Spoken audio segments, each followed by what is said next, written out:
Are chefs artists, or are they just misunderstood creative people like bridge trolls or something? Or are they exceptional craftspeople? Or is it a bit of everything? Can a chef still be a chef without being creative? It's not an easy question to answer. I mean, you can ask the same about carpenters or cabinet builders, leather workers, glass blowers, floral arrangers, instrument makers, weavers, screen printers, and so on and so on. Oh, and what about artisans? Where do they fit in the picture if they do at all? It's a question that digs into the idea of creativity itself, what it is, what it isn't. And I bet you're probably thinking of creativity in the wrong way. My name is Paul Silva. The podcast is Seared, Stories from the Stove. And in this episode, we're going to belly flop into where chefs fit in on the creative scale. It sounds like a slam dunk answer, but it does open up some interesting questions about creativity in general. And of course, I'll send you packing a little doggy bag of some takeaway goodies around creativity that you can take into your day-to-day life, whether you sling pans on the stove or not. So stay tuned, my main damies. This is going to get lit. Or not. Stay tuned.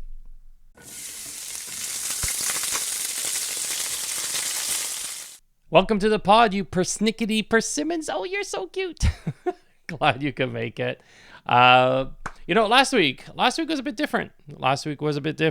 As I explained on social media, I really struggled in recording the initial. It was awful. I really did not like it.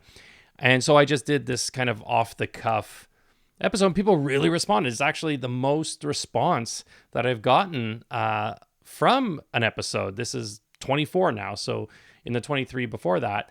And it's really had me thinking, where's the direction of this podcast going? It's ongoing. It's organic. Like it's, and I knew that anytime you do some sort of creative endeavor, we're going to be talking about creativity, it's going to shift. It's going to change. And definitely I invite that. I'm open to it. It can be frustrating at times, but I think it's always for the best.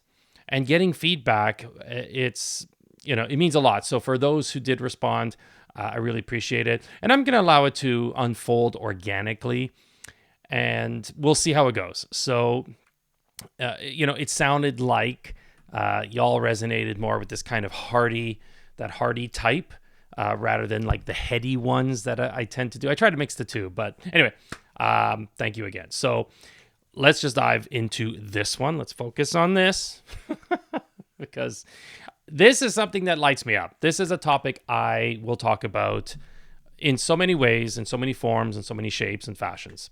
So, let's put this out there. A chef pumps out a dish, right? Slaps on a garnish, even if it's a sprig of parsley, and people say it's art. Everyone takes pictures at the table for social media, and they fawn and go all cuckoo over it, which, as an aside, let me just say, social media, I love social media, by the way, you know that. Social media is the reason why food would often come back to the kitchen with the complaint that it was cold. Because you know what happens? The food goes out, everyone's taking pictures, right, for the gram and for whatever. And by the time they've done all the shots, it's like a professional shoot, the food is starting to get cold. Anyway, it took me a while to figure that out. So if you are going to restaurants, I mean, enjoy it. Take a quick shot, but please don't spend 10 minutes in trying to get the right angle unless you're an influencer. Anyway, is it art? Are chefs artists? I mean, listen, you go to Subway, they call the people behind the counter, the ones who are making the foot-long sweet chili chicken teriyaki for you. They call them, what do they call them? They have a little name tag. Sandwich artists. Fancy sub, right? Ooh. And if you look at the term culinary arts, it says it right there in the name, right? When this topic of chefs as artists used to come up back in the day when I was really knee deep in it, I used to get all in people's faces about it. I didn't see chefs as artists. I didn't. I saw us as craftspeople. We plied a trade like an electrician or a plumber, except our tools were French knives and tongs instead of hammers and pliers. I think I railed against the idea of chef as artists because I felt that as chefs, we spent so much of our time away from the artistic areas. Like we were managers, leaders. And I also knew a lot of chefs who didn't create menus or do beautiful plate ups or anything like that because they were focused on other areas of the operation, right? And I'm talking about large operations here, by the way. Now, artistry can absolutely play a part in a chef's day, but I don't think it defines it. Now, speaking of defining, let's look at what is the difference between an artist, a craftsperson, and artisan. Let's throw artisan in there for fun. You know, the best explanation, the simplest one that I've heard to describe the three is a craftsman works with their hands, an artisan works with their head and their hands, and an artist works with their heart, their head, and their hands. Like a craftsperson creates an object with a specific purpose or use, and that you can replicate kind of over and over again in some way. Artisans create an object that generates like an emotional or mental expression or release from them, or it evokes from their audience, right? But the object's everyday usefulness is still a consideration. And you can replicate that, in small scale. Whereas an artist, right, if we're looking at definitions, and it's hard to pin these down, is someone that creates something for their own emotional or mental expression or release, or to evoke an emotional or mental expression or release from their audience. And the object stands on its own, and you can't really replicate it. I mean, there could be copies, of course. So for example, like what does this all mean? So let's say a craftsperson makes a chair, like I'm sitting on, from the same material, tends to do the same way. It's well done, it's functional. Think of a dining room set. All the chairs are the same and it's functional. It's awesome. Artisan may make a chair, let's say, from tree stumps and use a similar method, but each is a little bit different, right? Because of the size of the stump or maybe the type of tree or what time of the year they dug it out, whatever. And those are the chairs. Maybe you have one or two in your sunroom or garden. You can make them, but you can't really pump out a ton of them. That's kind of artisanal. And an artist, tends to, let's say, make a statement using whatever materials most make sense for the artist's vision. So maybe in this example of a chair, maybe it's out of bundled twigs and stringed lights or whatever. It's like a one-off and probably not even meant to be sat in. Now, like I said, no matter what definition you come up with, it's hard to pin down what artistry is in some ways. And so when it comes to food, I mean, is that art? I mean, you're going to eat it. So now that it's in your stomach, does it cease to be art? I mean, if you think about fireworks, they could be considered art and they just fade away in seconds. I mean, I can spin myself like a hula hoop or a dreidel all day with questions like this, and I would get myself in circles for sure. But at the end of the day, does it even matter? Art is subjective. So while, let's say, a deconstructed goat cheese and beet salad may just be an item I need to pump out for service on a Tuesday evening, to you, it may be a work of art. So who am I to say that it isn't? I don't know. So assuming the plates are works of art, does that make the chefs artists? And, when I look at those definitions I shared earlier, I can argue, like I did before, that chefs are craftspeople. We learn the techniques, we practice them, we hone them, we work on our skills, we learn the tools of our trade, and we tend to them. We learn the history of our craft, etc., etc., and our trade is cooking. Or are we artisans? We use the same technique on different foods and create limited editions, so to speak, of artful food. And if we look at artists making one-of-a-kind items that express our emotions and that we want to evoke emotions from others, etc., does that describe us? I don't know if it does. Now, if you're someone who makes, let's say, chocolate or sugar sculptures, yeah, then you have a case. Absolutely. But let's pull back for a second. What are the duties of a chef?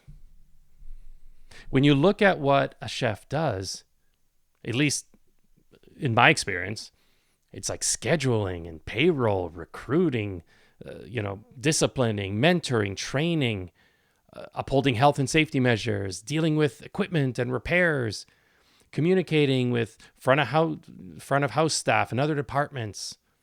It's food costing, labor costs, ordering, food procurement, and so on and so on. There's so much, and there's more. And somewhere in there, yes, a little bit menu design and creating dishes, but it's like a tiny part of the job. So is someone who is dealing, let's say, with HR issues on the regular, an artist? You can argue that, no, they're a manager who happens to wear whites, but both can be true.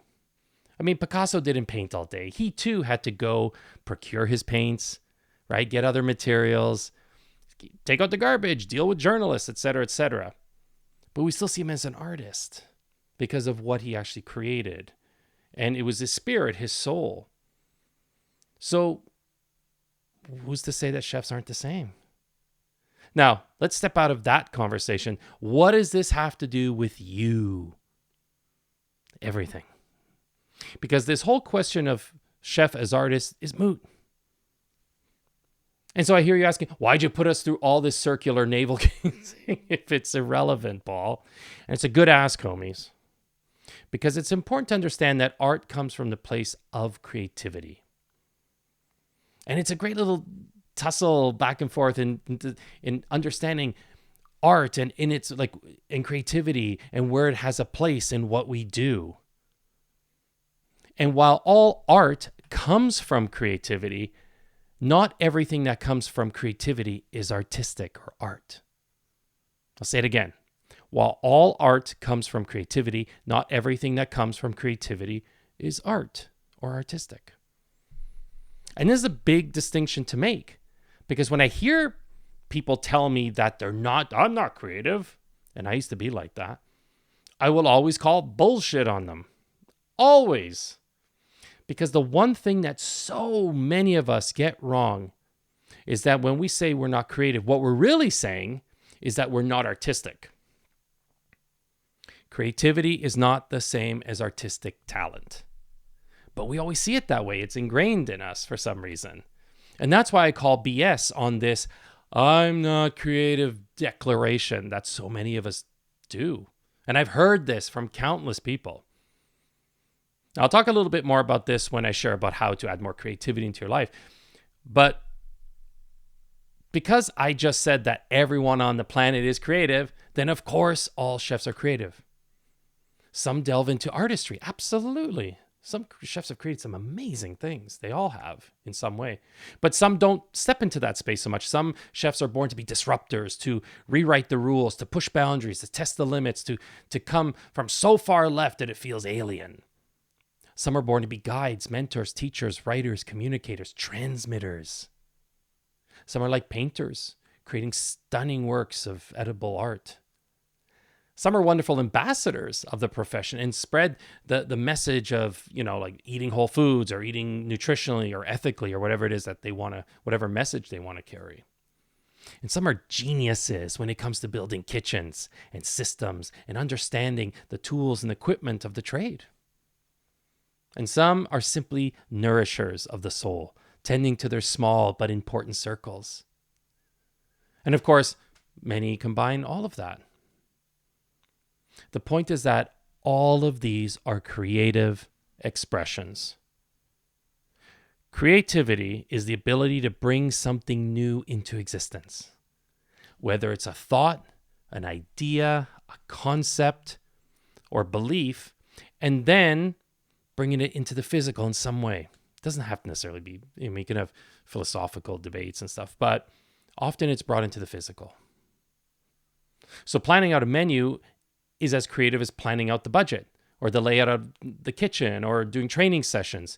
And it's not just what's on the plate. And for you, regardless if you're a security guard, a tax lawyer, a dog walker, IT manager, whatever, your days are full of creativity, full. Even if you're retired or in between jobs or whatnot, you are creative. Everyone is creative. It kind of reminds me on TikTok, there's There's a creator who she's got millions of viewers and followers. And all she does is she gets these god awful cooking videos and she just horrid. And those videos, by the way, just as a side note, a lot of those videos are purposely created that way to get interaction engagement because they make money off of it, right? So her catch line is, everybody's so creative. And then she goes and she's not snarky, but it's very funny to watch. I mean, that's why she has like 3.5 million viewers. So every time I hear everyone is creative, it always brings back to her. Anyway, think about like when you do an email. You've created something that wasn't there before. When you play a game with your kids, you co-create fun and excitement and memories.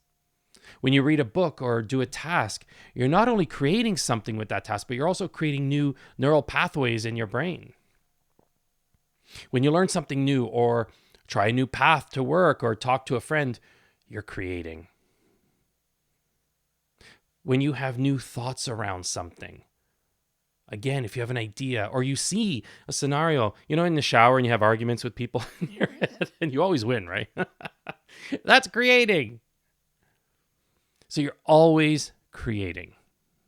And now I know it doesn't sound like creating, right? It's not like creating a sculpture or, writing a play or performing a dance. But again, that's the old way that we see creativity. It's an old thought. It's an old way of being programming, if you will. The old idea that only artists are creative. And when you think about it, creativity is everywhere. Like with every new highway or building, with every new plant that grows in your garden, with every new voice message you leave, it's creation.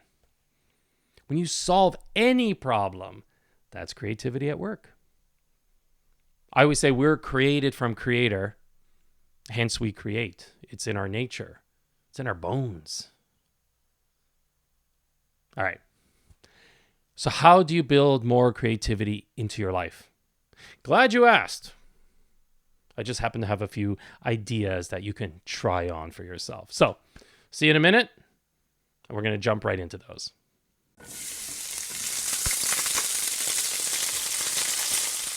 I just realized, after all that discourse, on the break here, I was thinking, did I answer that question to myself? I posed the question to myself. Paul, are you an artist? As a chef, are you an artist? And I would say no. I would say that I was artistic. There were elements of artistry, and definitely I was creative. But I wouldn't go around saying, hi there, my name is Paul Silva, I'm an artist. I would say I'm a chef. Now, Marco Pierre White, who is a very well-known chef, infamous with temper. He actually hired, as an apprentice, he hired Gordon Ramsay. So he's also known for that. And he had received Michelin stars. Well, his restaurant, chefs technically don't get the Michelin stars, the restaurant do, but it's all semantics. And he said, he was interviewed and he said, chefs aren't artists or genius, we're just workers. And he says whenever he had to put down his occupation, he'd say cook. So to him, it was more the crafts person, which I still tend to lean on. I still tend to go a little, but I would definitely say there's some artistry involved. So that's my final answer for now. That may change in a year. Anyway, enough about me. This is about you. Okay, so you may say, okay, I'm not exactly Rembrandt or Mozart. So we get that. And that's okay. You don't have to be an artistic genius, again, to be creative. We talked about that. But you have creativity in your system, in your mind, your body, your spirit. It's there. But maybe it needs to be developed a bit. Because creativity is one of those things that the more you tap into it, the easier it is to access. And so if you're already the creative type, then you know what I mean. But if you feel like you're stagnant, then no worries. I've got you, fam. So here are a few ways that you can improve your creativity. I got you 10 things to throw at you, okay? 1, move your body.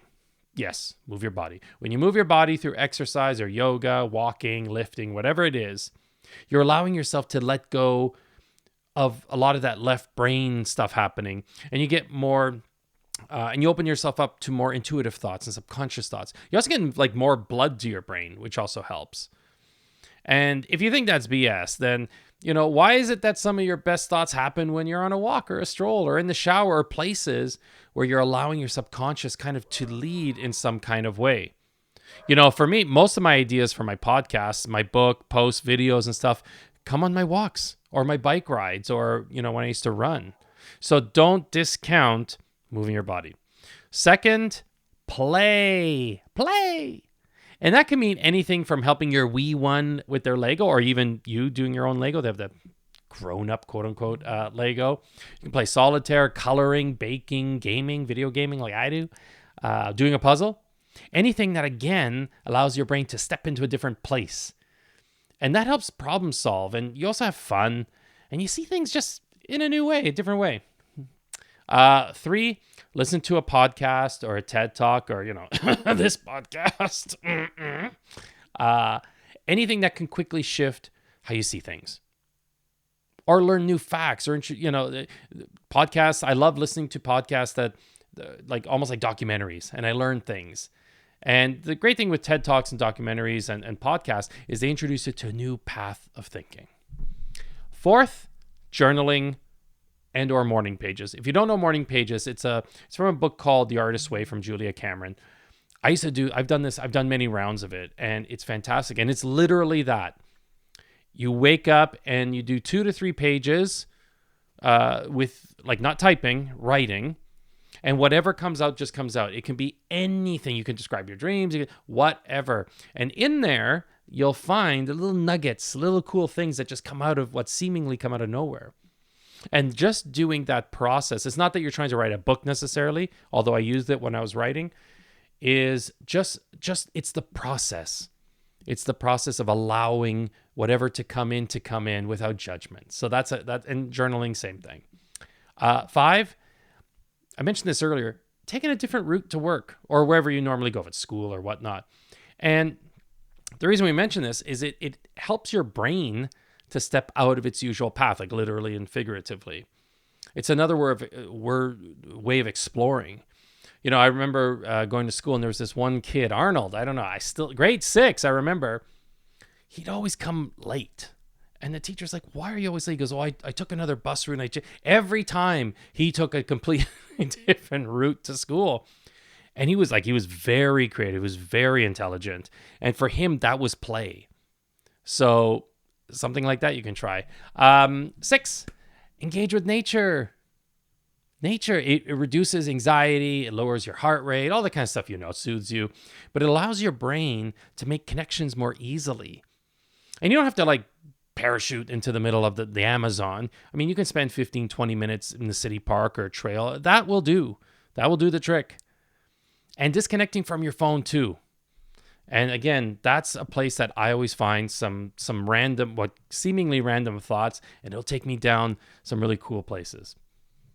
7, speaking of disconnecting, embrace and invite boredom. You heard me. Get bored. Stop the influx of information coming in at warp speed. Allow your brain to detox a bit, if you will, and just to wander. And you'll be amazed at what comes up when you allow yourself to sit in the boredom. 8, create breaks in your day. You'll find that things will come to you when you give yourself space to breathe for a bit. And especially if you're an entrepreneur or depending on what kind of work, it may be hard to create the break or you're just not used to it. But as an entrepreneur, I have created spaces in my day as much as I can. Some days are just chock-a-block. But for me, it could be like petting the dogs or just sitting with them or making myself a coffee, just the process of making a coffee. Or gaming even. I mentioned gaming. I love gaming, so I might play for 10 minutes. Or if it's nice, sit at my backyard. And I'm telling you, almost always something creative pops up. And it may do for you as well. 9, if you're a solopreneur and working from home, than maybe going to a co-working space or a coffee shop. Like just being open and around others can shift the energy. I mean, how many times you go to a coffee shop, there's people like me with their laptops and their headphones on, or sometimes without the headphones. It's just because you want to be in a different energy. It shifts the way, like when I go somewhere, I find that ideas come to me more because I'm in a different environment and there's a different vibe, and my brain kind of just goes with it. And it's wonderful. So again, you don't have to be stuck in the same place. Move around, shift the energy, shift who you're around. And lastly, 10, learn a new skill. You don't have to learn Mandarin necessarily. But if there's something that seems interesting, check it out. Like for me, it's video editing. I've been taking that. I have an intuition course that someone was so gracious to gift me. I have all these different interests. I'll watch a YouTube video for like 20 minutes on some some new skill or something that just gets me firing off in different ways. And I start to think like, how can I apply this to this and this and this? So again, it's all these things are just to help generate some space, some new energy and ways of thinking so that you can take this into your day-to-day life. And again, like I said, it's just to get your head and also your heart space so you can start tackling the things that maybe have been hard to solve. Sometimes there's things that you just like, I can't figure this out. A lot of times that will help. Because again, being creative is not about painting a masterpiece on canvas, but about making your life a canvas that you're free to express in any way that you want. I mean, how you live your life is up to you. Do you want it to be drab, or do you want it full of expressive color? Are you happy with living small and doing the bare minimum just to exist? Or do you want to live large and expand into all the things you desire? It comes down to the decision of expressing your creative soul. Just to express it. And you can. Again, as a chef, I was able to express my creativity by how I showed up to my staff, myself, the customers, the front of house staff, how I wrote emails, how I conducted interviews, how I set up the schedule. I expressed it in my one-on-one conversations with cooks in the office as I helped them and mentored them. As a father, as a family man, it's expressed in the play with my kids, the way that I parent, the way I connect, how I run the household, how I show up as a husband. As an entrepreneur, it's everything from my website to how the client flow works, to how I share online, to how I coach, how I work with people. So I'm looking at you, how do you want to express yourself? It's totally up to you. And that's the fun part. You get to choose. You are the creative soul. You are the author of your book. You are the painter. You're the director. It all comes down to you. Do you want it or don't you? Now, speaking of clients, I want to remind you that I do coach around creativity. This is my jam. This is what I love doing. And I help people in all manners, just like I shared. Creativity is across the board. I mean, the results that people have seen has been everything from like better relationships to themselves, with their partners, to being more confident, being better leaders. And that shows up in their business, their work, their family, their personal life, even their romantic life. So if you're interested in learning more, hit the link in the show notes to find out how I can be of service to you so you can live a life you can be proud of. Also, please subscribe, review, comment, and like so that this podcast gets greater exposure and we can help more people. So, all right, my little Crayola crayons. Kitchen's closed. Now scram.